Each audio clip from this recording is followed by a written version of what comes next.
Now today is our next chapter, that is chapter number 4, methods of calculating national income. इसके पिछले chapter हम लोगों ने variable से वेरिएबल पे जाना सीखा था। अब इस चैप्टर में हम जानेंगे कि नेशनल इनकम को कैलकुलेट करने के कितने मेथड्स होते हैं। So this is 4th chapter of your Sandeep Garg book and national income को कैलकुलेट करने का जो सबसे पहला मेथड होता है वो होता है वैल्यू एडेड मेथड, जिसको हम प्रोडक्ट मेथड के नाम से भी जानते हैं।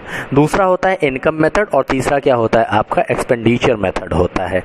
नाउ लिसन, हम सबसे पहले वैल्यू एडेड मेथड पढ़ेंगे और 6 नंबर का एक क्वेश्चन आना इस चैप्टर से तय होता है कि 6 नंबर का क्वेश्चन आएगा ही आएगा। और मेनली या आपको समझ लीजिए ज़्यादातर 90% इन केसेस में क्या होता है आपका एक न्यूमेरिकल 6 नंबर का इस चैप्टर से आता है। Now come to the point, that is value added method. हम लोग पढ़ेंगे कि वैल्यू एडेड मेथड या प्रोडक्ट मेथड में हम नेशनल इनकम को कैलकुलेट कैसे करते हैं। तो वैल्यू एडेड मेथड को कैलकुलेट करने के लिए मतलब कि वैल्यू एडेड मेथड होता क्या है कि sum total of gross value added by each firm of the economy. जितने भी फर्म इकोनॉमी में काम कर रहे होते हैं उन सभी का हम क्या लेते हैं, ग्रॉस वैल्यू एडेड लेते हैं। हम क्या लेते हैं, ग्रॉस वैल्यू एडेड लेते हैं। अब ये जो ग्रॉस वैल्यू एडेड है ये आता कैसे है, हमें ये मालूम होना चाहिए भाई। ग्रॉस वैल्यू एडेड अगर हमको फर्म का निकालना है या इकोनॉमी का निकालना है, then how we will find out gross value added.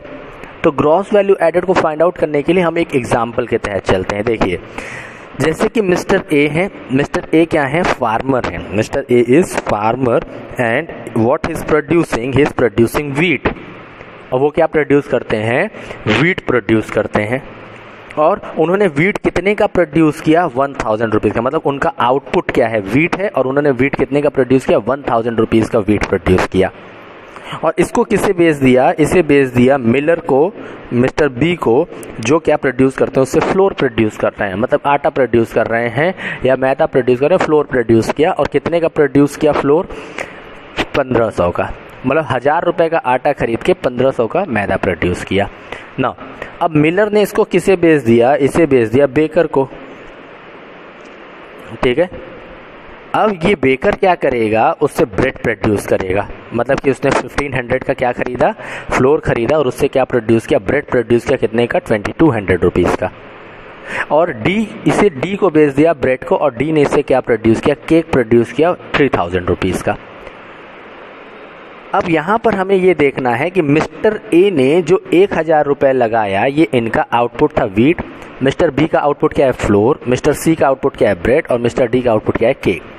तो मिस्टर ए ने व्हीट को प्रोड्यूस करने के लिए कितना लगाया, कुछ भी नहीं लगाया था, फॉर एग्जांपल 0, उनका कुछ भी पैसा नहीं लगा।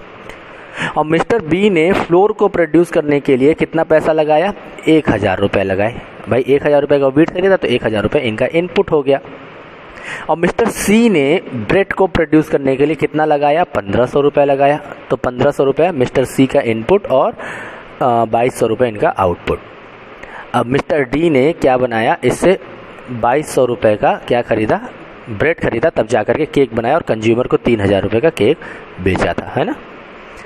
अब हम क्या देखेंगे कि मिस्टर ए ने इकोनॉमी में कितना वैल्यू ऐड किया, जब 1000 में से 0 माइनस करेंगे तो 1000।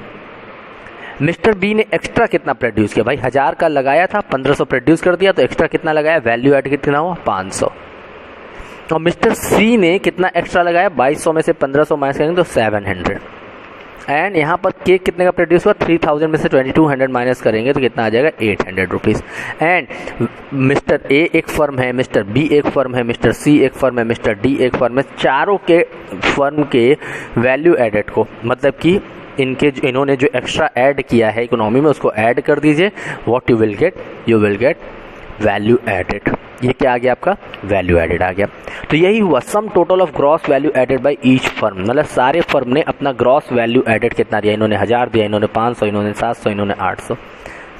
हमको लगता है कि मिस्टर ए 1000 रुपये कमा रहे हैं, मिस्टर बी 1500 कमा रहे हैं, मिस्टर सी 2200 कमा नहीं रहे, उसमें से उनका कुछ लगा है, पहले उसको माइनस तो करो, then you will get value added. आपको क्या मिलेगा, फिर उसके बाद वैल्यू एडेड मिल जाता है, ठीक है ना।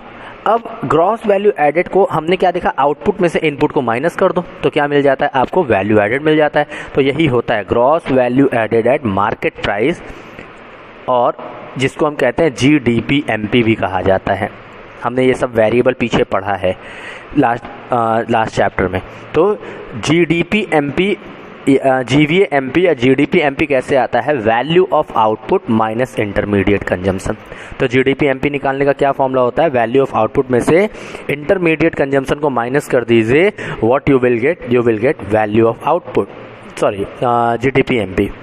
अब ये जो वैल्यू ऑफ आउटपुट है इसको निकालने का क्या फॉर्मूला होता है, value of output is equal to होता है sales plus change in stock. मतलब इन्होंने सेल किया ना, 1000 का सेल किया था, इन्होंने 1500 का सेल किया, तो सेल्स प्लस करते हैं उसमें चेंज इन स्टॉक को, और चेंज इन स्टॉक कैसे आता है, closing stock minus opening stock. तो change in stock is equal to, change in stock मतलब डेल से हम लोग शो करते हैं, डेल। तो change in stock is equal to closing stock minus opening stock, closing stock में से ओपनिंग स्टॉक को माइनस करेंगे, what you will get value of output. और इंटरमीडिएट कंजम्पशन का मतलब होता है इनपुट, जैसे कि परचेज ऑफ रॉ मटेरियल, ये सब कुछ बातें जो हमको ध्यान में रखनी होंगी। जैसे कि अगर क्वेश्चन में क्या दिया हुआ है, डोमेस्टिक सेल्स दिया हुआ है, क्या दिया हुआ है, डोमेस्टिक सेल्स दिया, मतलब घर के अंदर हमने कितना सेल्स किया। तो डोमेस्टिक सेल्स में हम क्या ऐड करेंगे, डोमेस्टिक सेल्स में हम ऐड कर देते हैं एक्सपोर्ट, तब जाके हमारा क्या आता है, सेल्स आता है। तो क्वेश्चन में अगर डोमेस्टिक सेल्स दिया है और अगर एक्सपोर्ट दिया हुआ है तो दोनों को ऐड करके सेल्स बनाएंगे। दूसरा केस, अगर तीनों चीज़ें दी हैं, डोमेस्टिक सेल्स भी दिया है, एक्सपोर्ट भी दिया है और आपका सेल्स भी दिया है, तो आप किसको ले लेंगे, सेल्स को ले लेंगे। क्यों, क्योंकि हमको चाहिए क्या, सेल्स। और अगर सेल्स नहीं दिया हुआ है, क्या दिया हुआ है, डोमेस्टिक सेल्स दिया हुआ है और एक्सपोर्ट दिया हुआ है, तो आप क्या लेंगे, डोमेस्टिक सेल्स और एक्सपोर्ट को ऐड करके पहले सेल्स बनाएंगे। इंटरमीडिएट कंजम्पशन में भी यही होता है, जैसे कि इसको हम कहते हैं purchase of raw material, purchase of raw material भी कहा जाता है। अगर ये क्या दिया हुआ है, डोमेस्टिक परचेज दिया हुआ है, क्या दिया हुआ है, डोमेस्टिक परचेज दिया हुआ है, तो डोमेस्टिक परचेज में आप क्या करेंगे, इंपोर्ट को ऐड कर देंगे, तो आपको क्या मिल जाएगा, परचेज ऑफ रॉ मटेरियल मिल जाएगा। तो डोमेस्टिक परचेज घरेलू परचेज में इंपोर्ट ऐड करते हैं और डोमेस्टिक सेल्स में हम क्या ऐड करते हैं, एक्सपोर्ट को ऐड करते हैं, तब हमें क्या मिलता है, सेल्स या परचेज मिलता है। ठीक है, तो इसके कुछ क्वेश्चंस हम लोग करेंगे, तब जा करके ये टॉपिक हमारा क्लियर होगा। Now see the question, that is calculate value added by firm A and firm B। मतलब दोनों फर्म का हमको वैल्यू एडेड निकालना है। जैसे कि अभी हम लोगों ने क्या निकाला था, वैल्यू एडेड निकाला था ना, मिस्टर ए का वैल्यू एडेड, मिस्टर बी का वैल्यू एडेड, मिस्टर सी का वैल्यू एडेड, सेम एज हम क्या निकालेंगे, वैल्यू एडेड निकालेंगे फर्म ए और फर्म बी का।